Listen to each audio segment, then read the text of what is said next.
The wealthy or the poor? This question may appear simple on the surface, but it opens a portal into deep spiritual laws, ancient mysteries, and the invisible architecture of wealth transference. In the unseen realm, where cause is more powerful than effect, every transaction is spiritual. Giving is never just an act of charity, it is a covenant, a seed, a vote, cast into dimension of influence. So who should you give to if you seek to build generational wealth? The answer is hidden in spiritual alignment, not just emotion. Let's start with a mystical truth. You do not rise by giving upward only. You rise by giving upward, outward, and inward, each with a different result. Giving to the poor is noble and divine.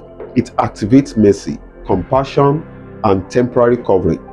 According to Proverbs chapter 19, verse 17, he that had pity upon the poor lendeth unto the Lord, and that which he had given will he pay him again. This is repayment, not multiplication. You are reimbursed, not expanded.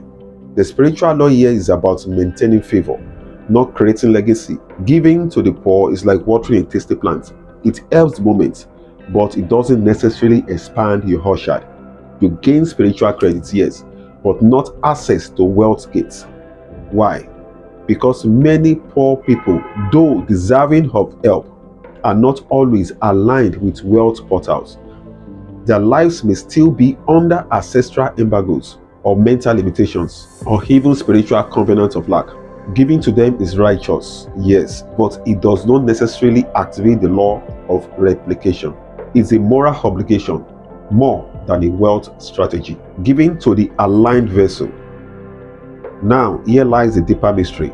You sow upward to rise upward. In every generation, there are individuals who have broken the code, people who have shifted their lineage out of lack into abundance. These are spiritual wells.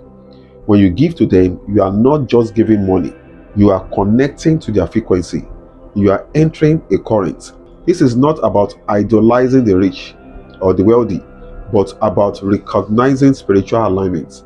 The wealthy or the aligned vessels, especially those who have transformed their narratives through discipline, wisdom, and divine principles, they carry a mantle.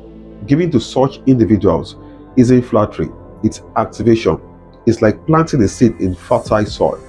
Their lives have become a spiritual template. When you sow into them, you tap into their grace, their code, and their flow.